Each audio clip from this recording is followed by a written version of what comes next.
धात्रीच्या मंदिराच्या अगदी जवळ आहोत. 10 मिनिटांमध्ये त्या ठिकाणी पोहोचू. पायी पायी हा ट्रेक होता, अतिशय ॲडव्हेंचरस होता. हे यमुनेचं खळाळतं पाणी आपण पाहू शकता. पूर्ण डोंगरावर सफरचंद, ॲपलची झाडं या ठिकाणी दिसतात आणि हे सगळे लावलेले आहेत झाडं. हे पहा, हे पूर्ण हे जे दिसतंय ना तुम्हाला, त्याच्या खाली लोकांची घरं दबलेली आहेत. हे एक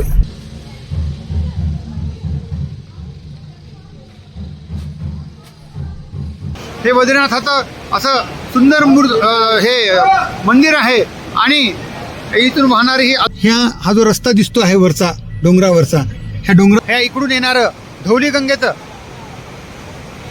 हे बघा धौली गंगेचं पाणी आणि आलकर्षण करणार आहोत धारी देवीचं. हीच ती धारी देवी.